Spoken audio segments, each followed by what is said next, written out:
Terima kasih Anda masih bergabung sama kami, pemirsa, dan saya kembali berbincang bersama Pak Hans. Pak Hans terkait dengan penerapan dari tarif dagang antara Amerika Serikat dan juga beberapa mitra dagangnya. Yang menarik adalah beberapa waktu yang lalu disampaikan Amerika Serikat menerapkan kisaran tarif 15 sampai dengan 20% bagi mitra dagangnya yang tidak melakukan negosiasi begitu ya. Apakah ini kemudian menjadi pukulan telak untuk Indonesia yang sudah mengiyakan tarif impor ke Amerika Serikat senilai 19%.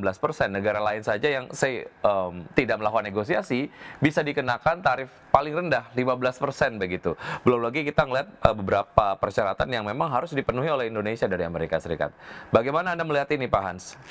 Ya, ini memang kayaknya memang kita sedikit kena prank juga ya. Jadi ternyata kita bersusah-susah negosiasi, ternyata negara yang tidak negosiasi kena tarif 15 sampai 20. Nah, tetapi tentu kita juga harus melihat gitu ya beberapa aspek. Yang pertama, global itu melihat bahwa tujuan dari tarif Trump itu memang untuk negosiasi dan itu yang dia lakukan terhadap Indonesia ya. Jadi ketika kita minta penurunan tarif, dia minta berbagai syarat ya. Barang kita di tarif 19, barang mereka 0%, mereka bisa mengakses seluruh pasar kita. Kemudian Indonesia diminta membeli barang US lebih banyak ya, itu sampai 34 miliar US dollar. Kemudian membeli pesawat juga di sana. Kemudian kita juga harus membuka seluruh pasar kita dan melakukan investasi di US. Jadi memang tujuan Trump ini adalah agar semua negara-negara yang berdagang dengan US gitu ya, kalau ingin mendapatkan pasar US harus memberikan sesuatu pada Amerika. Hmm. Minimal membeli barang lebih banyak dari US, kemudian yang kedua adalah berinvestasi di US untuk menciptakan lapangan pekerjaan supaya ekonomi kembali lagi ke Amerika gitu.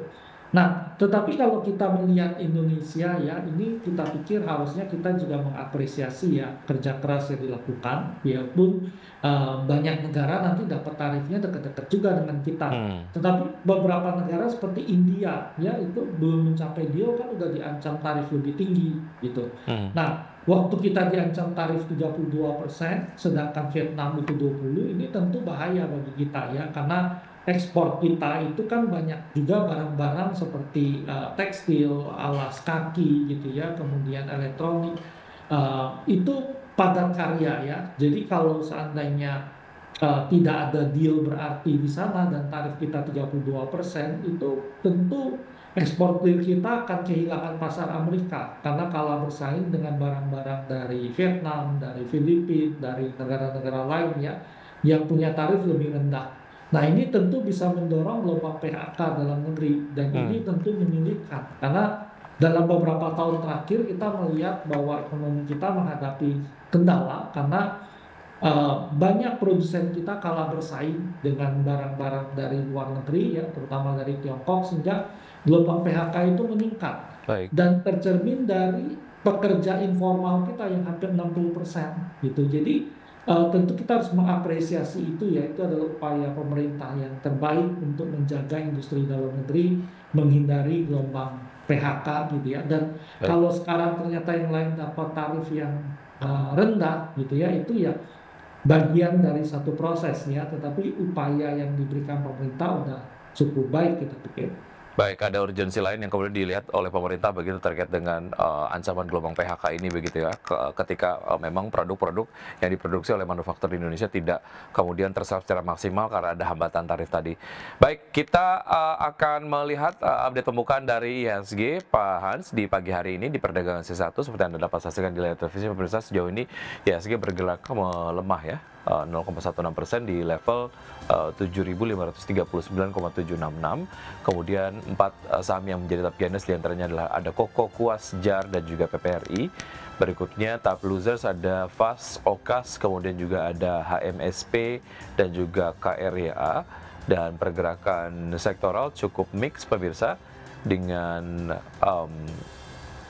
baik, sektor teknologi memimpin penguatan dengan penguatan 0,9%, sementara untuk sektor yang mengalami pelemahan diantaranya adalah ada sektor basic industries yang sejauh ini melemah paling dalam.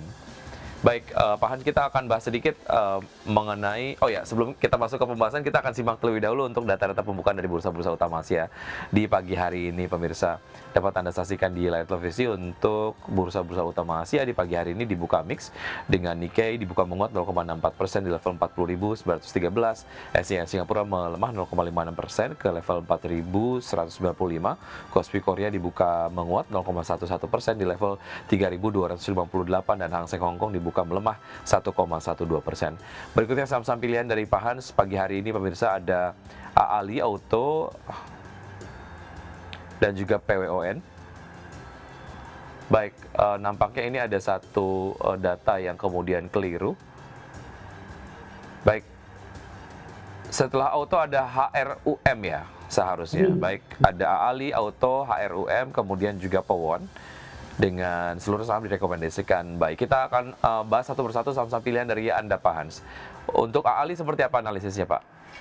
Ya, saham AALI ya kalau kita lihat memang ada kenaikan harga CPO global gitu ya. Jadi beberapa saham seperti AALI, SIMP itu mengalami penguatan gitu ya. Jadi memang ada berita yang mengatakan memang uh, peers daripada CPO itu ya mengalami kenaikan harga ya. Tentu itu artinya minyak soybean dan minyak bunga matahari sehingga ada kenaikan. Kemudian ada juga nilai tukar ringgit ya yang tertekan gitu ya memberikan keuntungan pada harga CPO gitu. Sehingga kita merekomendasikan AALI untuk spekulatif beli ya kenaikan diikuti dengan volume yang cukup tinggi sehingga kita rekomendasi beli di 6.400 sampai 6.950, cut loss di bawah 6.250, target kita 7.250 sampai 74 ya untuk saham AALI. Baik, secara jangka investasi sendiri untuk menengah ke panjang atau pendek juga menarik, Pak Hans, untuk AALI? Ya sebenarnya kalau kita lihat udah naik lumayan ya saham ini dari April udah ada kenaikan sideways kemudian mulai naik lagi di Juli gitu ya. Kalau kita lihat sih potensi upside masih ada, terutama kita harus memantau pergerakan harga CPO global ya, apakah melanjutkan kenaikan atau enggak. Tetapi untuk saat ini mungkin ini lebih jangka menengah ke pendek ya untuk saham AALI saat ini. Baik, dari AALI kita ke auto, Pak Hans, silakan. Ya, saham auto sendiri kalau kita lihat sebenarnya mulai tren kembali naik gitu ya dari akhir Juni ya untuk mulai bergerak naik lagi. Sekarang ada kenaikan diikuti dengan volume yang cukup tinggi gitu ya. Nah, jadi kita merekomendasikan untuk saham ini melakukan pembelian di 2090 sampai 2200, cut loss di bawah 2000, target kita 2250 sampai 2350. Nah, ini memang untuk perdagangan yang relatifly kita pikir untuk trading ya saham auto juga. Oke, baik. Dari auto kita ke Harum, Pak Hans. Ya, untuk emiten Harum sendiri ini batu bara ya. Memang kalau kita lihat sahamnya sideways gitu ya, tapi sesudah candle kecil terlihat ada potensi menguat, tapi benar-benar spekulatif beli ya untuk saham Harum ini. Jadi kami merekomendasikan beli di 800 sampai dengan 825, cut loss di bawah 780, target kita 860 sampai 880. Baik, dari sektor batubara kita menuju ke properti, ada PWON, Pak Hans, yang direkomendasikan baik. Ya, PWON sendiri ini emiten di properti ya. Jadi kalau kita lihat memang tadinya emiten properti ini diharapkan bisa menguat setelah ada penurunan suku bunga. Tetapi ini spekulatif ya karena kemarin kelihatannya The Fed tidak pasti mengatakan apakah September ada penurunan suku bunga atau enggak. Saham lagi sideways, jadi ini spekulatif dulu juga untuk PWON ya di 354 sampai 374, cut loss di bawah 347, target kita 389 sampai 396. Baik, itu tadi beberapa saham-saham pilihan yang direkomendasikan oleh Pak Hans di pagi hari ini. Ada Ali Auto, kemudian juga ada Harum dan juga Pewon. Yang menarik adalah terkait dengan keputusan dari The Fed sendiri untuk mempertahankan tingkat suku bunga acuan di range 4,25 sampai dengan 4,5% di FOMC di bulan Juli begitu. Artinya ini memang berlawanan dengan apa yang diharapkan oleh Presiden Amerika Serikat Donald Trump begitu. Ini mungkin hubungan keduanya akan menghangat lagi, Pak Hans. Baik, Betul. bicara mengenai apa yang terjadi di global terkait dengan The Fed dan juga proyeksi IHSG hari ini seperti apa, Pak Hans?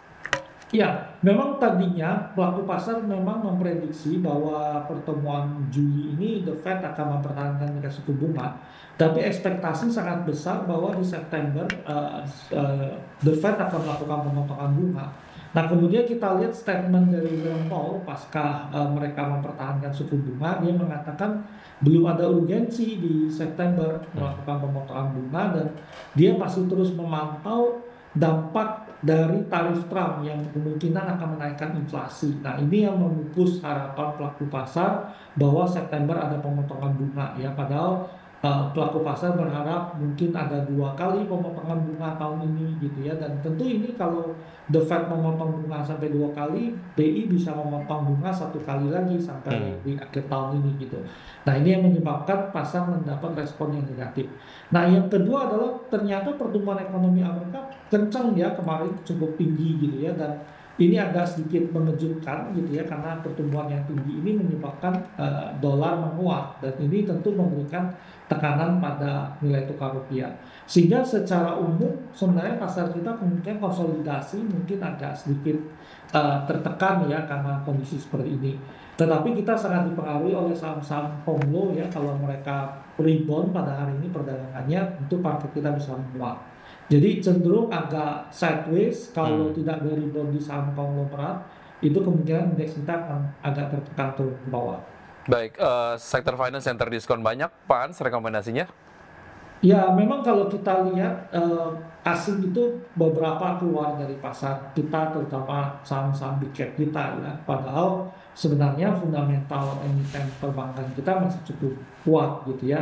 Mungkin banyak berseliweran berita-berita terkait penugasan yang dikenakan pada bank BUMN kita, Bank Himbara yang membuat tekanan itu. Tetapi sejauh ini kinerja perbankan BUMN kita masih bagus ya. Baik. Jadi ini kita pikir harusnya nanti kalau tidak terbukti berita-berita negatif tadi, mereka berpeluang rebound dan valuasinya itu murah ya, kayak saham BRI gitu ya, Bank Mandiri, valuasinya relatif murah. Baik, secara fundamental potensial untuk kemudian tetap menunjukkan kinerja yang positif begitu. Baik, sangat komprehensif Pak Hans penjelasan yang Anda sampaikan di pagi hari ini, semoga dapat memberikan inspirasi dan sumber informasi untuk pelaku pasar dalam menerapkan strategi perdagangannya di hari ini dan keputusan investasi kembali ke tangan investor.